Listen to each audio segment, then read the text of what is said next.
Hello and welcome to another episode with the Ninebot Max. Today we're going to be taking the wheel off again, and the reason for me doing that is to put some Threadlocker on. Ginger on Wheels, I will pop a link in the description to his channel, has just released a video on the steering column. It does come loose eventually, and I've seen a couple where it actually does come off if it's ridden too aggressively. I actually live in an area where we do end up taking it off-road quite a bit. So we're going to take the wheel off. I'm going to show you the simple tools that I'm going to be using to take the wheel off. We're just going to tighten everything down, thread locker what we can, and then put it all back together again. Hopefully there's no issues. Got some thread locker here, less than £7 on Amazon currently. It's medium strength thread locker, so you don't want the heavy duty stuff, otherwise you're never going to get your bolts off again. Medium stuff so you can do some maintenance every so often. Let's go. Okay, so the tools that we're going to be using today are the ratchet or a spanner. You can use a 16mm spanner opposed to a 16mm socket. I'm going to use a socket today, it's just a little bit easier. 10mm socket. I've also got a 10mm spanner just in case. A screwdriver with Allen key adapters. You can use regular Allen keys such as this, but they are a little bit cheap on the ones that I do have, and they round off very easy, so I try and avoid to use those when I can. A nice little flathead screwdriver just to get the stickers out, and the thread locker. So what we're going to do is pop these little grommets out here. I have done this in a video before. And then we've got two Allen key bolts in there. We've also got one just under this sticker here, and that's where this little flathead screwdriver comes in handy. So I'm going to find the right Allen key bit, so that looks all right. I'll just pop it in the end.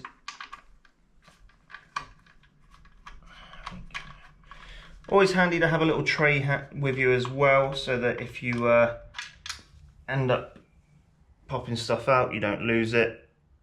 I'm going to put those in there.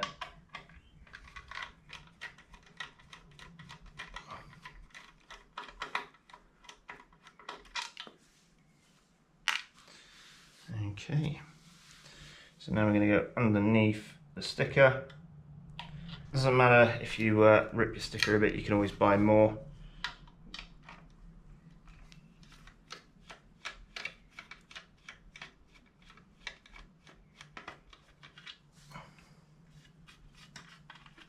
So that's out. Now for me to do the other side. Okay, so now I've got all 6 screws out, 3 on each side. We're just going to pop these apart like so. I've loosened them up already. You can't get them wrong when you put them on, because they will all have an identification inside. So this one says R, which means the right side, and this one will have the L on this side for the left side.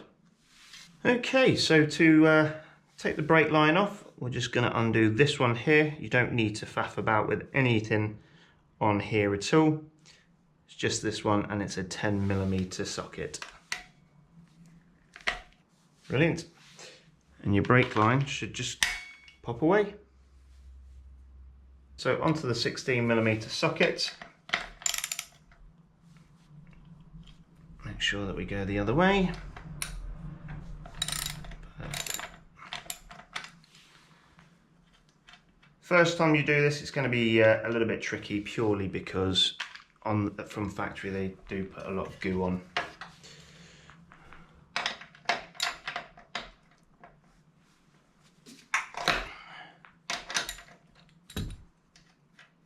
Okay, so now that both nuts are off, let's lay it down on our side, like so. and we can go ahead and just pull the wheel off. At this point you can go ahead and clean it, and there's your brake assembly in there as well. Just inspect the bearings whilst I'm at it, make sure that they're still working fantastically, no sound. So now we've got the wheel off, you can see in here, this is what tightens the stem down. So you just need to pop that off, get some Threadlocker on it, and pop it all back together again.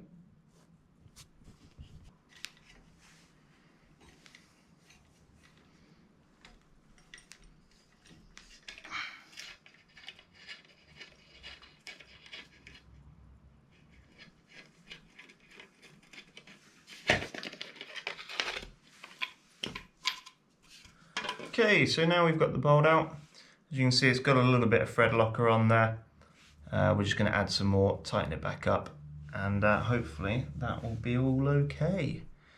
So I'm just going to add some in there.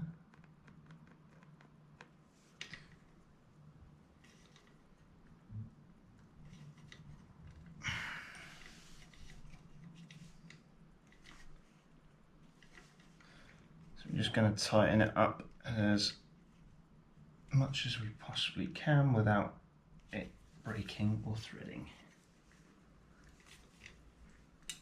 Brilliant. That's all done. We're simply just going to pop the wheel back on in reverse. So on the wheel, you can see here that there is a little lobe on the brake drum itself. So that will actually lock into place on the forks here. There's a little lobe in there for it, so it doesn't move around. So we're just going to pop that in. So there you have it. Taking the wheel off, more in-depth video than the previous one, so hopefully that's helped you out quite a bit. We've Loctited all the bolts that are needed to be done. The ones that are holding the shrouding on, they don't really need doing, they're just to hold the facade on and make it look pretty. If you want to Loctite them, you can do. I have noticed though, when I did put it back together, it didn't actually solve the problem. So I've gone in, taken the whole column apart. I'll show you that in another video. I'm actually tempted to buy the monorim suspension, so if you want to see me do that, give us a like and let me know. And so what I've done for a temporary fix at the time being, made it quite tight, is popped in one of these spacers that are actually for the Xiaomi 365. They're about £6 or £7 on Amazon. I'll leave a link in the description. These are actually 3D printed, so if you've got a 3D printer, it's going to be cheaper, I guess. Yeah, so we'll just pop one of those in. Turns out it's just quite worn in here where I take it off-road. Also, I'm looking to do a range test in this thing. Before lockdown, I was around 80 kilos. I've probably put a little bit on since then. But everything I've done is in sport mode, and that's not going to change. I'm going to do it in sport mode, see exactly what I can get out of it. And I'm going to stick to the trail behind me as well, so we'll see how that goes. Look out for that. If there's anything specific you want to see me do, please do comment down below and I'll see what I can do for you. Thank you very much for watching. I'll see you in the next video. Let's go.